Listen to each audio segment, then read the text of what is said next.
Um, well, thanks, Christine, for putting on the panel. I think there's, as I was thinking coming here this evening, that I think for everyone, social media has really impacted everyone's life, and it's really impacted so many industries. But I think when you look at the real estate industry, I often say that the real estate transaction is a social transaction. Unlike many other transactions that happen in life, it involves multiple people. There's a lot of discussion, a lot of conversation. What's the what's the name of the song? It's technology in action. Yeah. So in the real estate industry, social media has a significant effect because real estate is a social transaction, and not only because it involves multiple people, but not only that you think about the real estate participants, they are pretty much the best social workers in the offline world. But then the challenge is, how do you take that offline experience online? Because it's stuff that happens offline is going to be translated online. It's just a lot of things might get lost in translation, and a lot of problems might occur. So I think social media within the real estate industry is super, super important. But I think the purpose of this panel is to figure out what to do and what not to do. So I guess a couple of things that to think about what to do, and there's a huge amount of things to do, but I came up with a couple. So first of all, consumers today demand immediacy, and they're on the move. So gentleman in the front has a sophisticated mobile phone.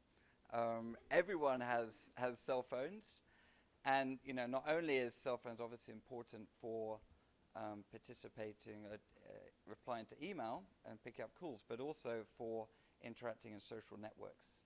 So it's not only do people expect immediacy for email, but they expect immediacy on social networks. You can be accessing your Facebook profile, you can be accessing Twitter, you can access all these things on the go, and for mobile professionals, I think that's super important. It's also important because I hear from real estate agents that consumers will demand a mobile presence for their listings. And so to show to your clients that you're mobile savvy, you're presenting their listings in a mobile environment is super important. And I've seen agents that have said to me that they got their listing on Trulia's mobile site, and they said to the client in the listing presentation that they're going to go mobile, they're going to put this listing mobile, and that made a huge difference. So go bigger mobile is number one. I'm sorry.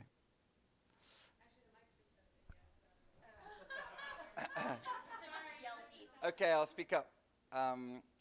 So number two is, a lot of social media is writing interesting stuff, but I don't know about you guys, but it's hard to come up with interesting stuff every day.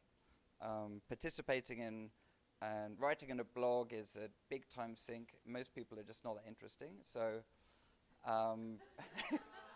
unfortunately, so what we've seen a kind of huge success is where people just comment on other people's stuff, and that's not to be thought of as like I'm not being original, but there was an agent on Trulia who called Deborah Mady who never wrote a blog post. She never had her own blog, she never had her own presence, but she responded to thousands and thousands of questions.